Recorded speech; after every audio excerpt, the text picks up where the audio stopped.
dice todo lo contrario a lo que respondemos. Y la pregunta es: ¿cuántos están esperando la venida del Señor?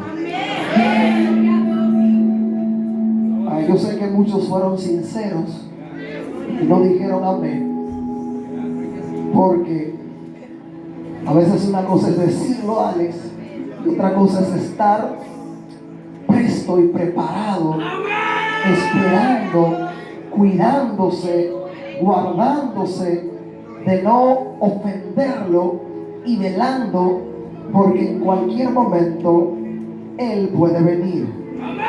Por eso le hice la pregunta, y el deseo de mi corazón en este sermón es que usted de hoy en adelante tenga en su mente todo el tiempo esa verdad de que Cristo viene por su iglesia.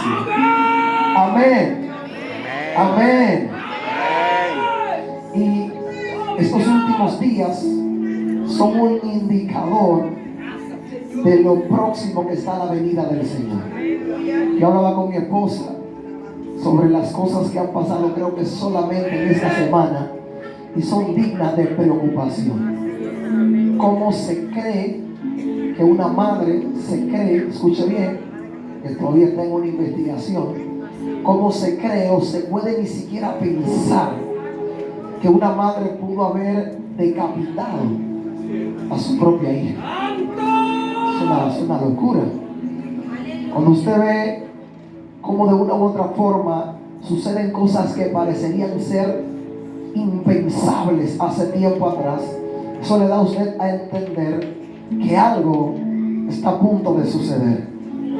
Y la iglesia no puede estar ajena a la realidad de que todos los acontecimientos que nos rodean apuntan a la venida del Señor.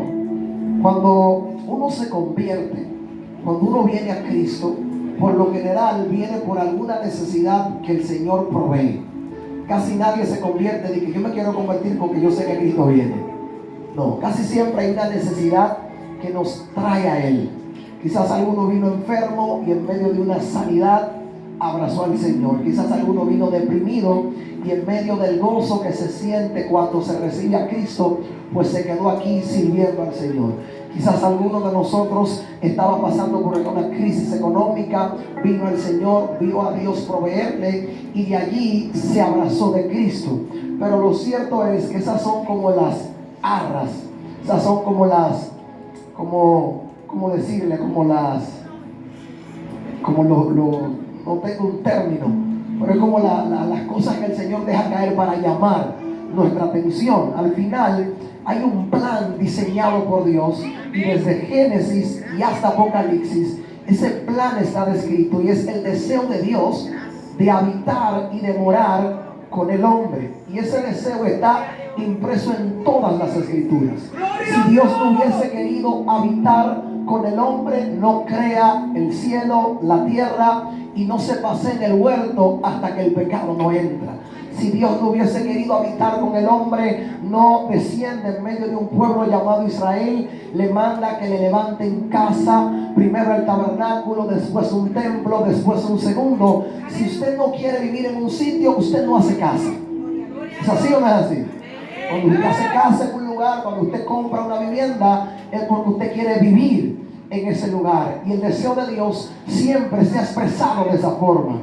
Tanto es el deseo de Dios de vivir con nosotros, que no bastó con eso. Aún después de nosotros haber pecado, Él entonces envía a su Hijo, y su Hijo habitó entre nosotros. Yo no sé cuántos recuerdan la expresión del mismo Juan el Bautista diciendo que ya ese reino se había acercado, y el mismo Cristo vuelve y lo reitera y dice: el reino de Dios está entre ustedes. ¿Por qué? Porque el deseo de Dios siempre ha sido vivir y habitar con el hombre. Cuando Cristo viene a la tierra, desarrolla su ministerio, y nosotros, por quienes Él vino a morir, terminamos matándolo, pues Él prometió a aquellos que le creen, aquellos que decidieron servirle, que Él volvería nuevamente. Yo sé que para muchos de ustedes quizás esta idea sea un poquito abstracta. ¿Por qué? Porque cuando usted no ha vivido con alguien, pues es muy probable que usted sienta como esa